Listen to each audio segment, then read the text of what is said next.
Are we all ready? Mhm. All right. First question. What do you think when you say, or when someone says drug abuse?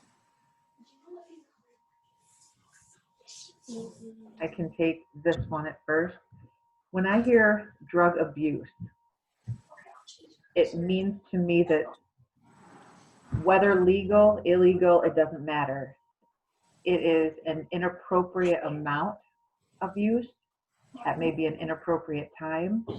Maybe it's not even supposed to be meant for that person. So it's obviously using drugs inappropriately.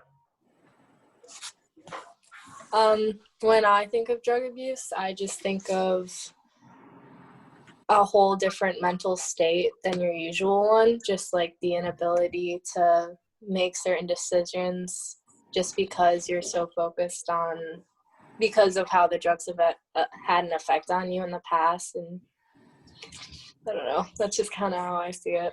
I think it's like using it so much that it's like hurting yourself, and like even like she said, the mental state, like you can't even like make the decision to stop, and like you're constantly doing it, and it's just really harming your mental and physical health. So, do you think it only has to be like street drugs or like illegal drugs, or can it be prescription drugs too? Any type of I think it could be both alter your body, yeah, because people do get addicted to like their prescription sometimes.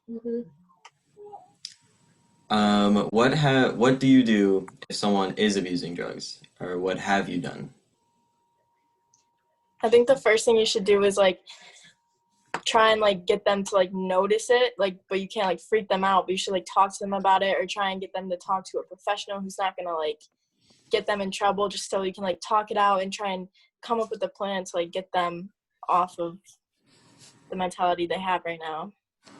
Yeah, and just kind of approach it in a way where you're not judging that person, but just keeping their best interest in mind. Like, even if that means they might be getting into a little bit of trouble, they'll still be better in the end just because they'll be healthier. I think it's important too that we all know that we're not necessarily professionals.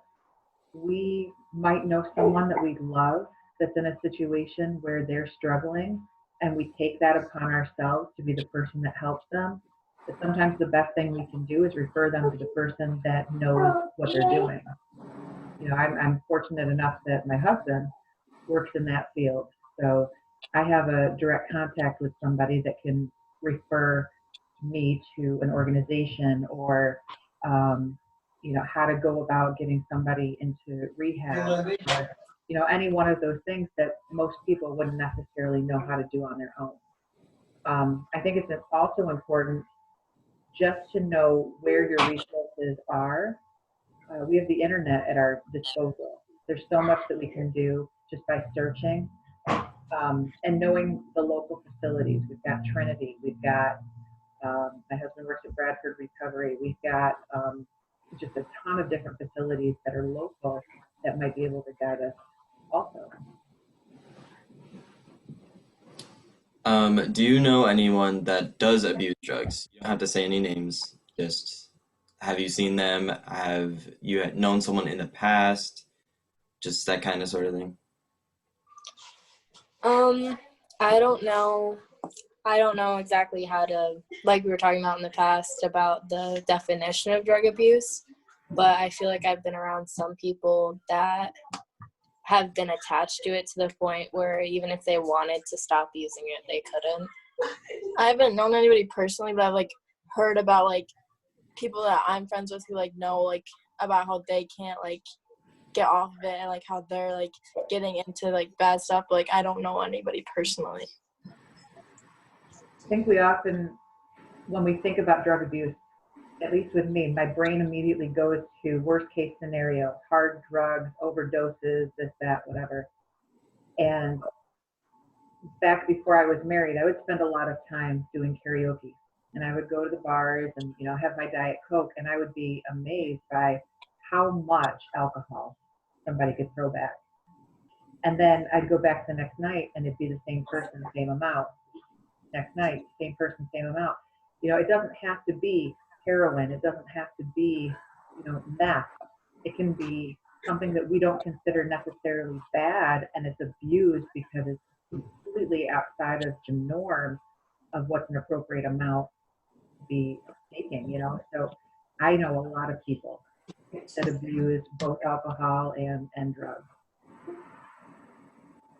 So assuming that you've been around people that have abusing drugs, how does that make you yourself feel around them? That was I feel like hard. it's kind of, Yeah, go ahead. I feel like it's like kind of scary, like not in a way that you think that like your own health, but like you're just kind of scared for that person. Like you don't want them ever like having to go to the hospital or just like having their mental state go down like that. You just want them to like stop, but like you don't understand it because you've never like been addicted, so you don't really know how to help them always. So it's just kind of like a scary feeling and like helplessness. Like you want to help them, but you really don't know how. Yeah. I think you hit the nail on the head. So much of the fear is lack of understanding and lack of knowledge on our end. We don't know what the next steps are. And if we feel unprepared, that's when you're kind of like, okay, I don't know what to do, and I get really riled up. I'm not sure how to approach it. I think the more education you get, the more confident you get about what your role is, and it's a lot less fearful. I have a friend of my husband does a lot with the drug abuse community, and she had given us Narcan, and I was really fearful because I don't really know how to administer it. I guess it's super easy, and that's something I should know, and I need to educate myself. But that tool is incredibly helpful whenever you're in a situation where somebody might be overdosing. If I feel equipped to help in that regard, the fear factor is gone, and I can approach it with a level head. This is what your EMTs are doing. This is, these people are prepared for those situations. So, do you think early drug use, like say in the teens, in school, like elementary, high school, do you think that can cause addiction and lead to a whole life full of drugs and abuse to not even just drugs, just in general? Yes, I definitely think that they can. I know that they label marijuana as a gateway drug, but I also see like vaping and juuling right now as one too, just because that usually turns into marijuana use also. So it just is kind of a chain of events that leads to, hopefully it doesn't lead to the worst, but usually it ends up into more drugs just because if you're like smoking with your friends, you might meet new people and then they'll introduce you to new drugs and then the cycle just continues. Yeah, I think you're right. I don't necessarily think that one drug leads to the other, but it's the environment you're in, the people that you're around. The taboo starts to go away, and then you wonder, okay, what's going to bring back that kind of excitement? Because I'm getting kind of tired of this. I don't think that it necessarily means that's going to be the road you take for the rest of your life. But I do believe that in many cases, it is a beginning to a very tough, extended period of time. That time's going to end. My husband doesn't mind me sharing just a little bit, but his experience was that he started smoking pot when he was 11. And without going into much detail, it wasn't just pot, shortly thereafter. And he got himself into quite a bit of trouble. But thank goodness, he figured out how to get out of that mess. He was able to get out of that mess. And he no longer is tempted by that. He's no longer putting himself in those situations. That's huge. And he's able to counsel people that struggle. He's able to see it from the other side, where it's so clear for us. We see it and we're like, okay, clearly drug abuse is bad. But like you guys were saying, they're not seeing clearly. They don't see it from that side. Have you ever been asked or offered to take drugs and say like a peer pressure environment? I think I've been in environments where it's a choice and I've had the ability, I don't think I've ever been pressured to do them, but if I wanted to, I could. but I wouldn't say that anybody's ever tried to force them on me.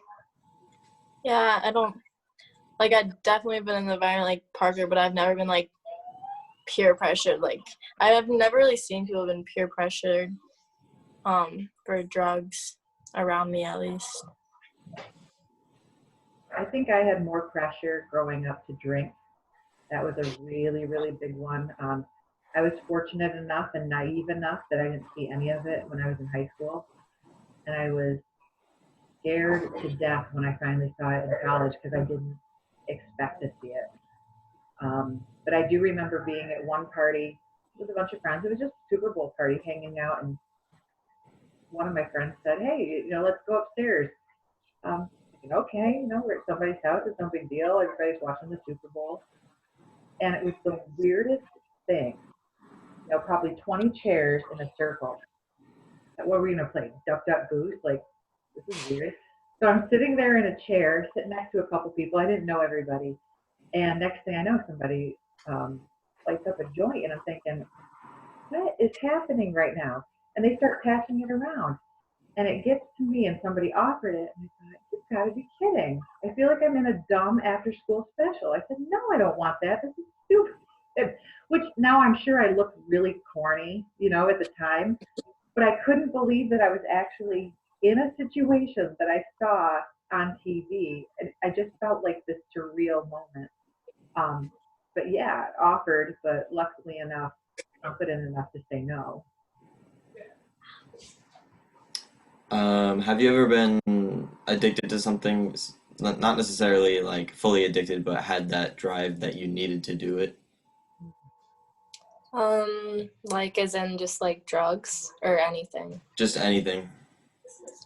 I wouldn't go to the extent of calling myself addicted to anything, but I know like I do put a lot of pressure on myself, and I will like kind of be disappointed in myself if there aren't certain things that I fulfill. And I think that kind of comes from my parents, just because they've always been kind of hard on me. So I wouldn't really say I'm addicted to it, but it's something that I'm very attached to. I think I'm fortunate enough to say I don't think I've ever been addicted to anything.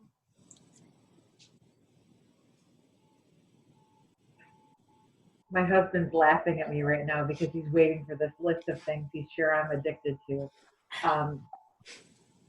I wouldn't call it addiction, but anybody that knows me knows that I absolutely love Diet Coke, right? And I right now have a really hard time going a long period of time without it, truthfully, to the point where like I'm not itching, I'm not trying to figure out when my next Diet Coke's coming, but I do really crave it. I crave sugar. I crave,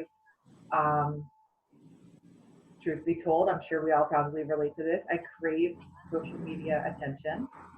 Everybody does a little bit, you know.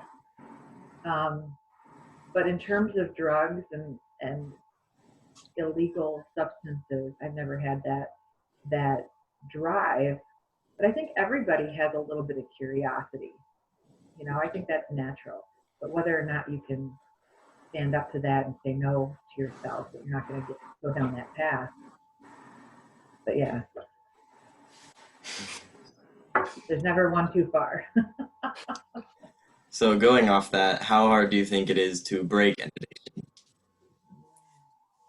Just speaking on myself and the things that I've kind of done in the past and went through in the past, I wouldn't even consider myself addicted, and I still don't think I'd be able to just change myself in a matter of days. So I think it must be almost impossible for some people that are actually addicted to things, just because I know how hard it is, and I would never consider myself addicted to the things that I do.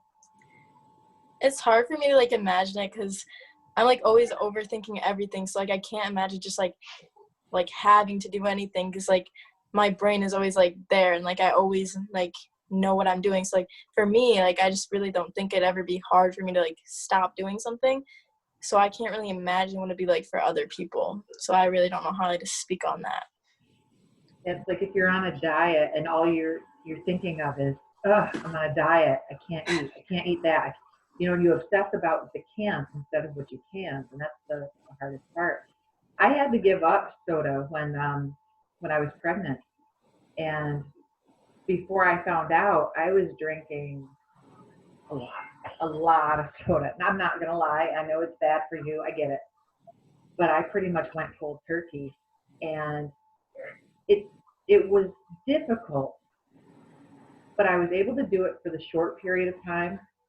The moment I found out that I could have some, I was right back on it. Like it wasn't even a question. I know my husband, can I share that about you? What's so difficult for you? Yeah. So he he obviously had drugs and stuff in the past, and a healthier alternative was to chew tobacco. And well, I used quote, this has been a struggle for us because I hate it, hate it, hate it, hate it. And he gets the mentality. He's trying to get me to understand that it's not easy to break. In fact, tobacco is probably one of, if not the hardest addiction to break. So, I mean, that desire to want to stop is there, but it's a real struggle. Say you became addicted to something. It doesn't have to be drugs or anything. Where do you think you would go for help? I think the first person, I mean, the first people, I don't think this is probably the best answer. I mean, obviously, you should always go to an adult or someone that can help, but I'd probably just go to my friends at first, just because I know that they wouldn't judge me and that they might have gone through some things that I've gone through just because they're living at the same time that I am. Mine probably isn't the best answer either. I'd probably either go to my sisters because I'm really close with them and like I tell them a lot, or my boyfriend because I tell him everything, but that probably wouldn't be good for either of them. So I would hope they would make me like talk to an adult or like a professional.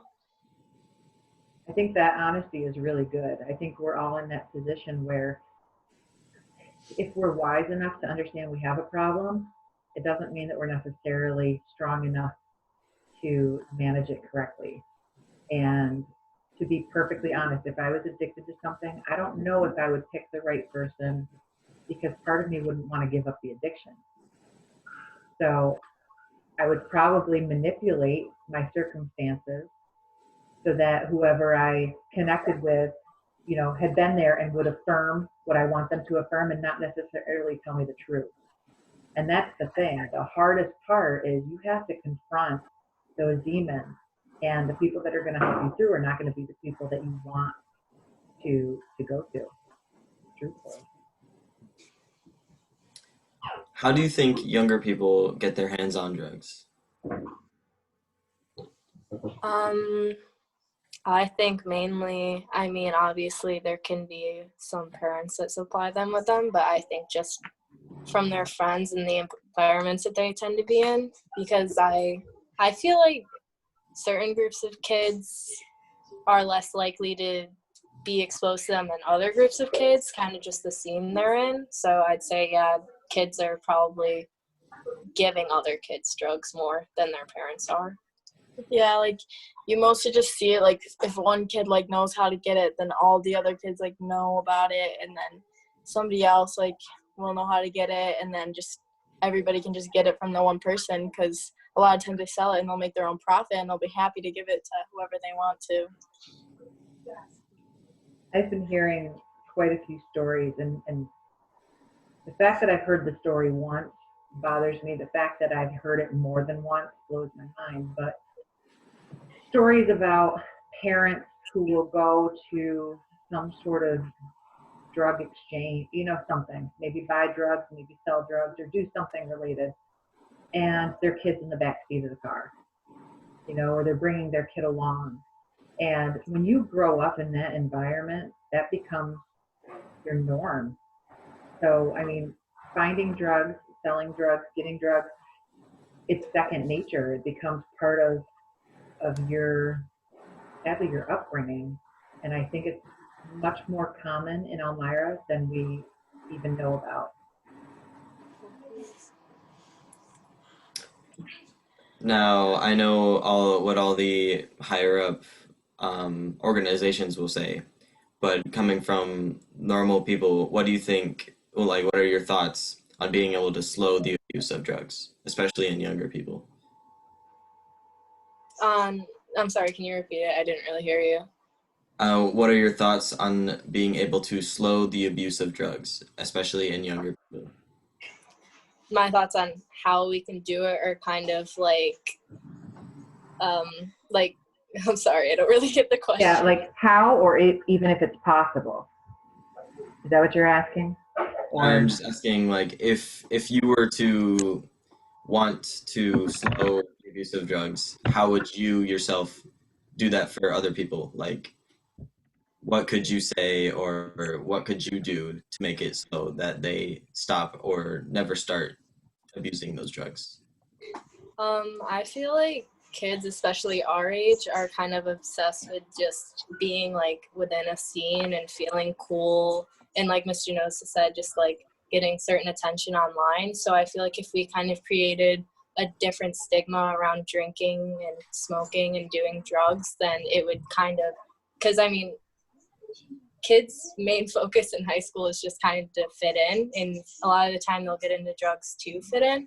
So I feel like if we kind of try to make it seem like it's not something fun or cool, like we kind of did with cigarettes, then I feel like it would help us a lot.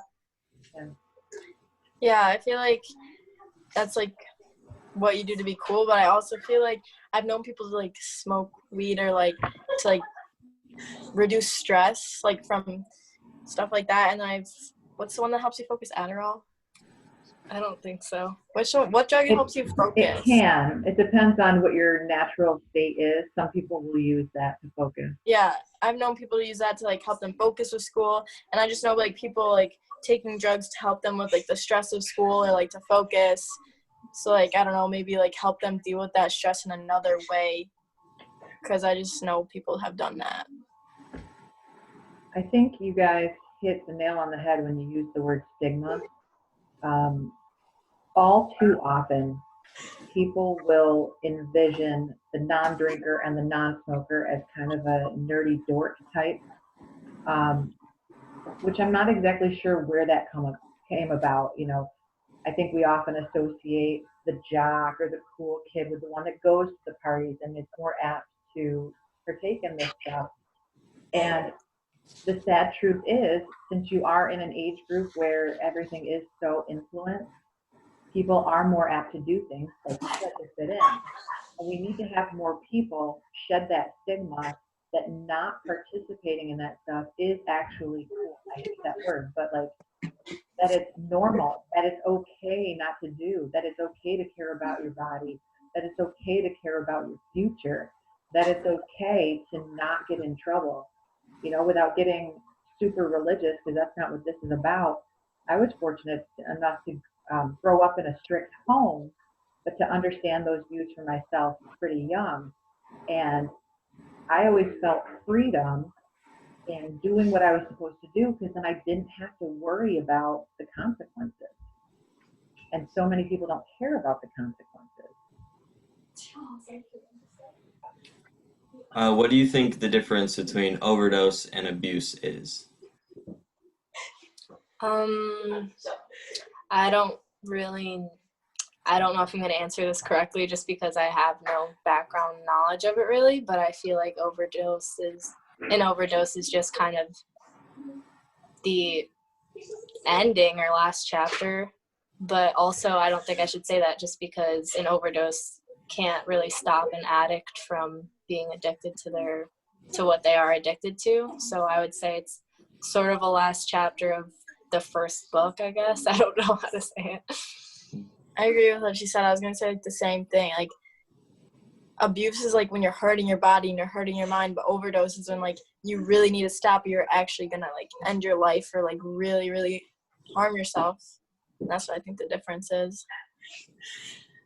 I think the way I look at it, overdose can be both intentional and unintentional. But abuse I find to be more intentional. Oops.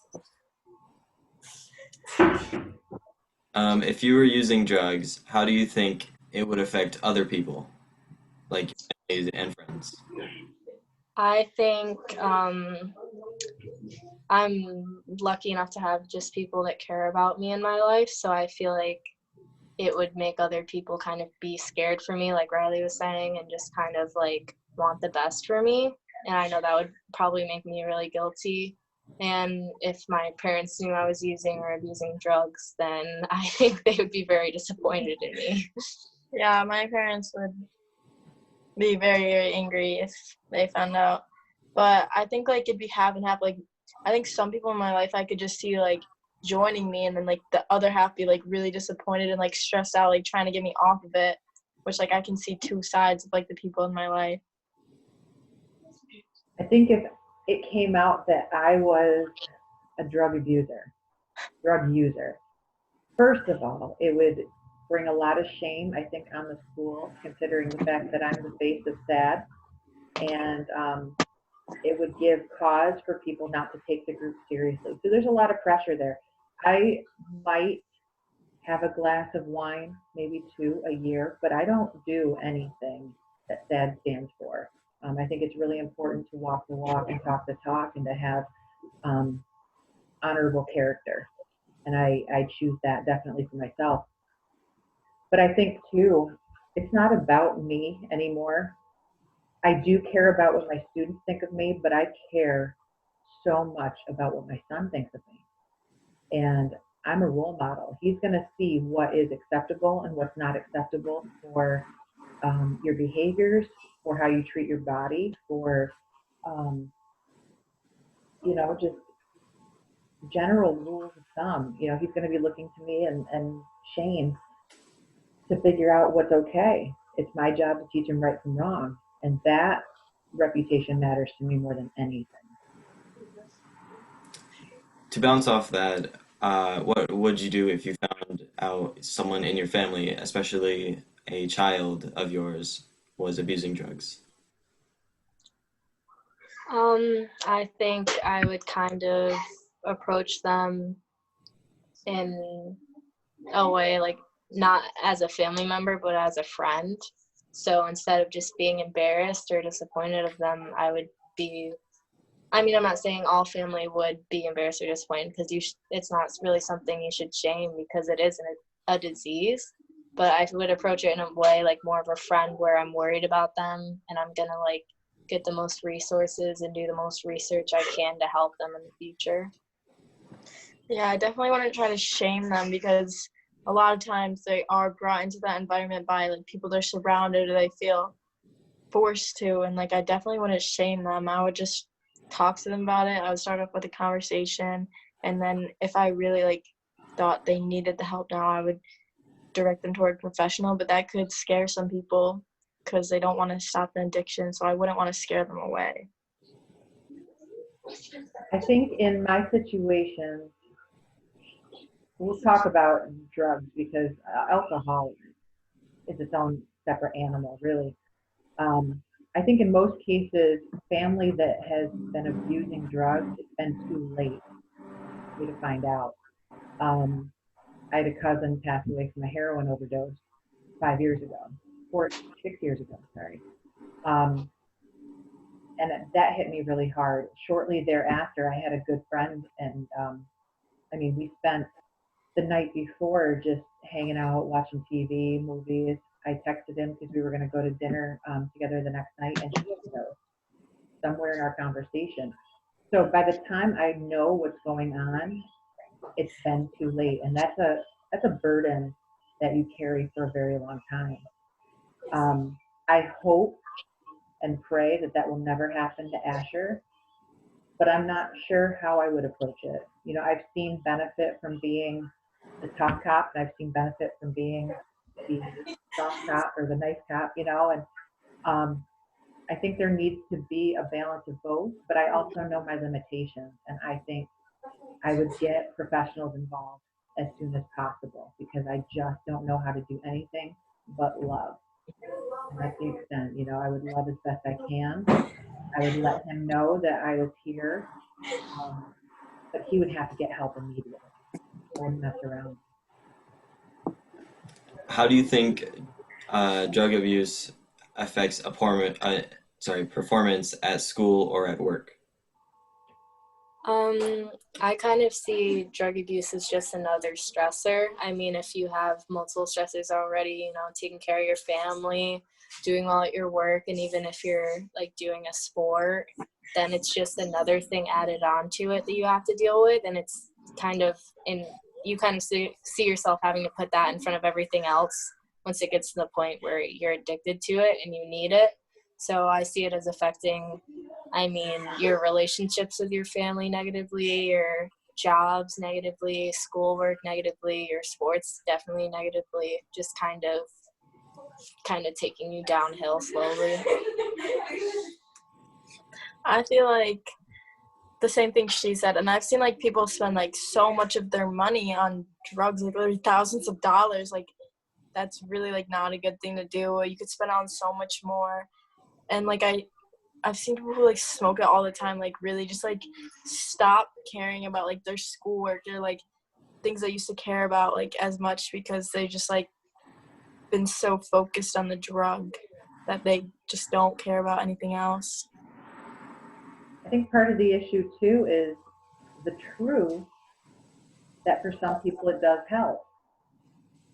And that's a scary thing because when you try and get somebody off of a drug, but they have what they think is a good reason to be on it, it's hard to break them from it. Like you were mentioning before, people who are taking Adderall to focus.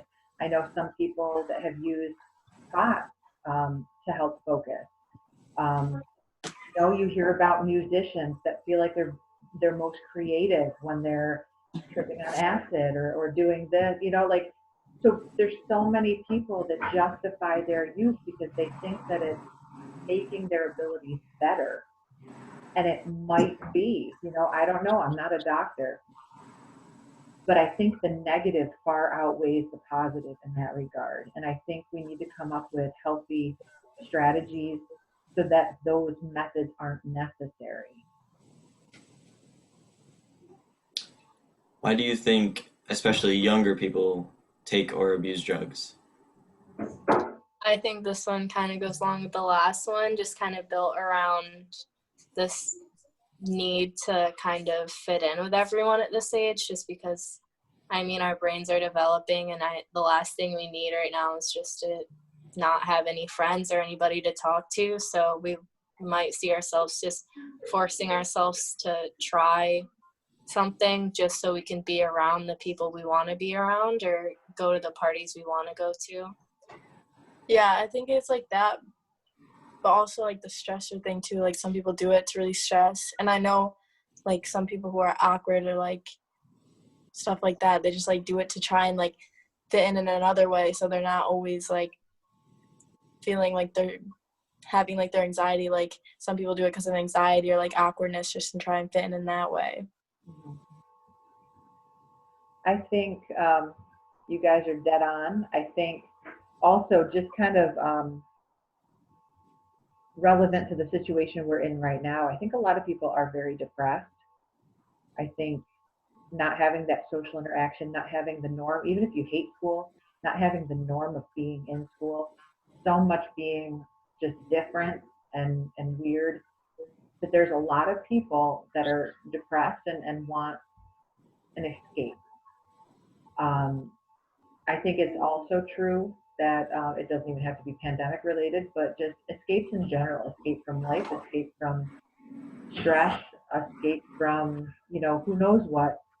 But like you were saying, so much of that escape turns into more stress. And you find yourself continually using because it's not fixing the problem, it's just masking it for the moment. How do you think we can discourage younger people from taking harmful drugs? I think we can discourage them just by, I mean, obviously, our main focus has usually been to just expose them to all the risks of it and show them, try to scare them out of it. But I think the best way is to just, instead of scare them out of it, just convince them that this isn't cool I know Shinosa doesn't like that word, but this isn't cool. And even if it's socially acceptable right now, it's not going to be in the future, and it's not going to help you in any way. Yeah, I think the biggest thing is you need to just educate people on all of the, which I know like we do educate, but it should be like more education, and so all kids like know all the risks. And I know some people don't care, but still like try and get them to care. And I also think it should be less accessible. I don't know how you do that, but I know as a 17-year-old girl, we could both get it, and that shouldn't be how it is. Yeah. I think it's hard to answer this question without bringing a part of me that most people don't necessarily identify with, and that's the religious piece of it. But I think understanding that there's more, you really have to understand that there's more out there, that there's more for you to offer, there's more, there's better to come. There's, so many people give up hope so early, and there's no reason to. And the sad truth is they don't have people around them that are uplifting them. Oh, hi everyone. My name's Shane. Hi, nice to meet you. How's everyone doing today? What was the question? How do you think we can discourage younger people from taking harmful drugs? The younger population, I think that's a great question. I think first and foremost, like the ladies were mentioning, just to piggyback off from that, you look at like earlier programs like the DARE program and things of like that nature, and that was kind of like a fear tactic, right? That emotion. I think still telling them how to do it, really. Right. I think education overall, people just sitting down having a conversation about education, I think is key. I think too, so much responsibility falls on the parents. I think middle school is the prime age where kids and parents start to separate. And some parents are like, fine, you do your thing, I can't deal with you right now. And they choose not to monitor what's going on. Some other situations, the kid is pushing the parent away and doesn't let them be a part of it. There has to be a healthy balance in that relationship where the parent knows. I mean, they're still your kids. You should know where they are. You should know who their friends are.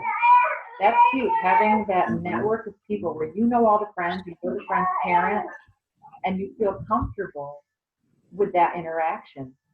Way too many parents have no idea who their kids are interacting with, and then they're surprised when they find out that their kid's been doing drugs. You shouldn't be surprised. You should know. And I'm thinking of certain situations. It's sad to me that I knew and the parents didn't know, and I don't know where my responsibility is in that matter. If I hear something as a rumor, do I go and contact the parent myself? Do I assume the parent already knows? How far do I go in my position? But knowledge of how it's going to affect you, but also knowledge on the part of the parent to be involved. So we all know you're supposed to keep prescription drugs away from children, but how do you think we stop teenagers and that age group from taking prescription drugs, say, from their parents? I know there are programs to dispose of them. Like, I know the fire department next to my house always has a day where you can drop them off and try to dispose of them. So I think maybe if pharmacies just try to keep track of their meds a little better, and you would log every time you take them, so they would know, how many you have left and how many are on you and how many you need to get rid of, so they aren't just floating around to other kids. Yeah, I agree. Like, that's like a big way they do get around, like kids sharing them, which I don't really know how you stop that because a lot of times people don't know. But I agree with Parker said, like, just trying to keep track of it. And I like what the fire department at our house does. I think you nailed it. My husband was even smiling when he went off into the other room to get Asher, because you're absolutely right. They do have those programs. They have places to dispose of them legally. Don't flush them down the drain. actually give them back and have somebody dispose of them the appropriate way. But an interesting small little story, if we've got a second, about what Parker was saying, logging and, they do log the date, right? So if you call, let's say 5 days early and say, I need a refill, they're going to question you and say, it's not right. My husband had a medication. What was that? Allergy meds or something? The poor guy accidentally dumped them in the drain and they all fizzled, because there was water in the drain. And he's calling the pharmacy, I need something because he's got terrible allergies. And they're like, nope, not going to do it. You're going to have to go through the whole process from scratch. And, that's good. But it seems like it's hard for people doing it legally to get it, but it doesn't change how easy it is for the people doing it illegally. But I think the girls said it perfectly, going to the right place to dispose of them. And, sorry, I'm talking too much. Why do we put them in the medicine cabinet where there's like this neon light that says medicine here, easily grabbable, and then we forget about them? No, there should be a better way to store them, I think. Can over-the-counter drugs also be bad? Would you say? Can also be what? Can over-the-counter drugs also be bad? Oh, yes, of course. I think all of them, lots of them just start over the counter. I mean, just because they're over the counter doesn't really mean they're safe. I mean, right now we actually have, like, people are legally allowed to smoke marijuana right now, but that doesn't mean it's still not illegal. So I think any type of drug that can become an addiction is not safe. Yeah, I agree with her, but like another way, I still feel like we need to like have those over-the-counter drugs for like kids who have like the mental issues or like some people have seizures and need like medical marijuana. Like we still like need them in my opinion, but I feel like it needs to be harder to get or like some better system so that everybody can't have access to them. You can still get Sudafed over the counter. I'm over 18. I can go get Sudafed. I should be able to get Sudafed. It's great for allergies and other issues that you might have. And yet it's the #1 ingredient for meth. So, I mean, talk about a major abuse of something that's supposed to be there to help you. And I'm glad that they're monitoring that. It's not so easy that you can just grab it. You might have to, in some pharmacies, ask specifically for that, and they might question. But people will make drugs out of anything. They'll sniff things they're not supposed to sniff. You've got glue, you've got markers, sniffy markers. People will make drugs out of anything, and it blows my mind. So I know Riley already kind of answered this, but do you think it should be harder to get over-the-counter drugs? I think it kind of goes both ways, just because, like Riley said, there are those kids out there that have a very hard time getting their hands on marijuana legally. And I mean, I feel like any drug can be helpful at any point, but that doesn't really mean that everyone should always have access to it.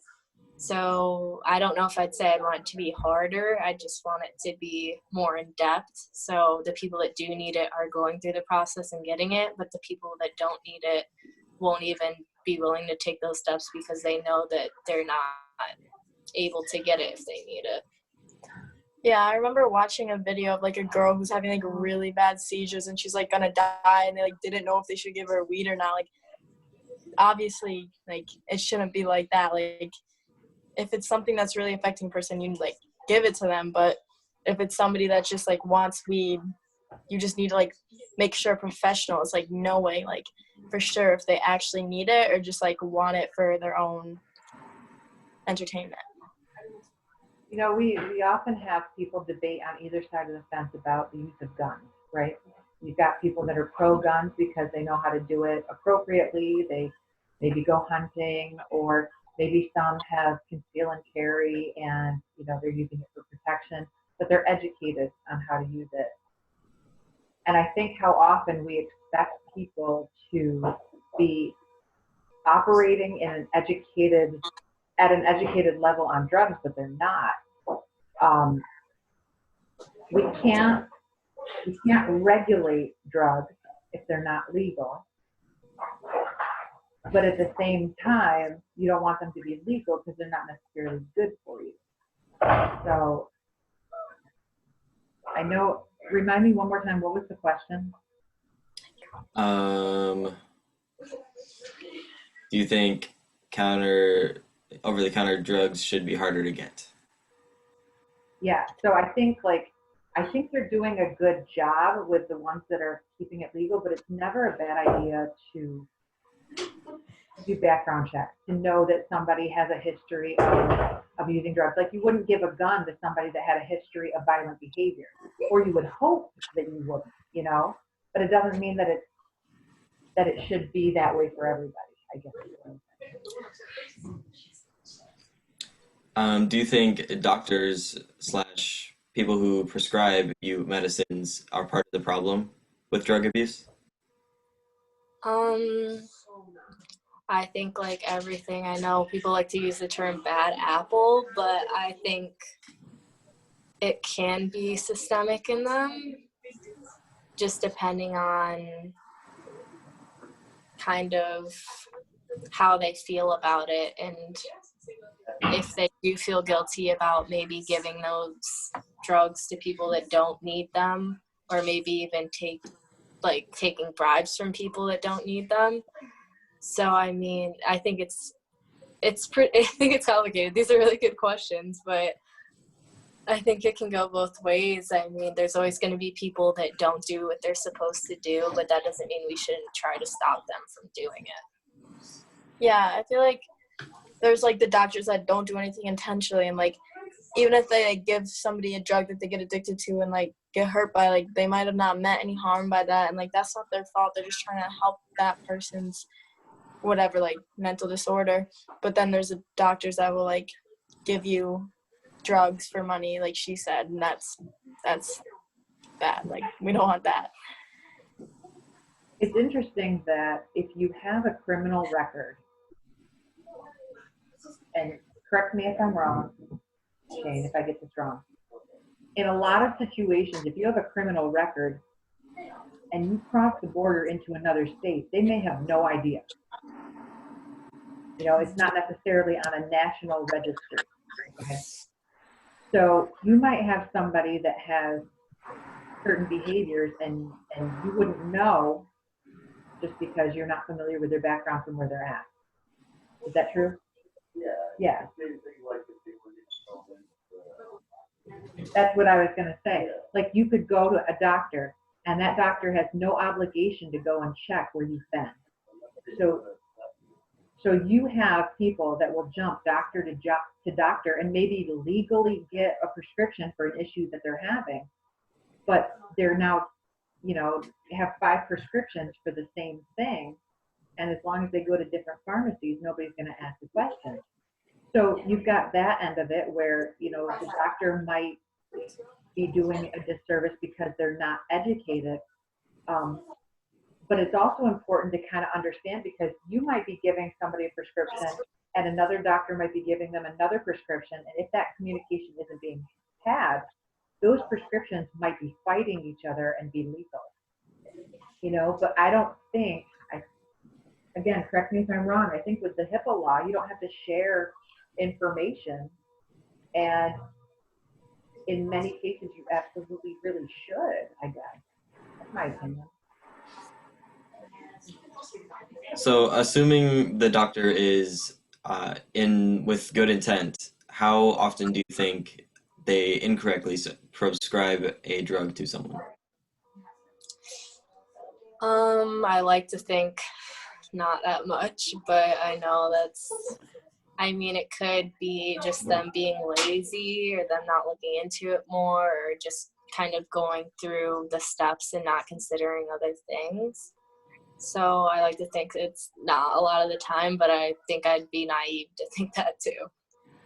I think that some people are really manipulative, and like I know doctors are obviously very smart, but some people like are just born with the manipulative mindset and like are good actresses or actors and can just like make it really seem like they need this to like keep on going with their life or like do their research to like say everything right to get this drug. So I could see that happening a lot. And I think if they go into the field because they genuinely care about people, they want you to feel better. And there's a lot of prescriptions that may make you feel better, but you just won't agree with, your body won't agree with. You know, you can look at a cut and think, okay, unquestionably, that deserves a Band-Aid. Boom, put a Band-Aid on it. But if I go into a clinic and I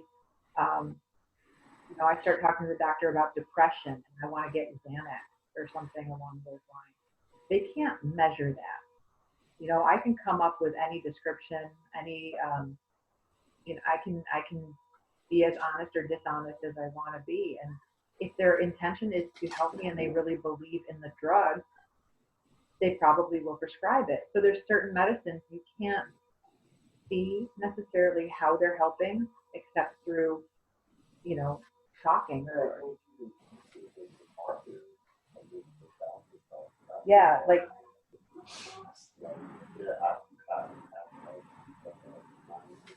I don't know if they can hear you, but you've also got farm reps that are pharmacy reps that are basically pushing doctors to push their drugs.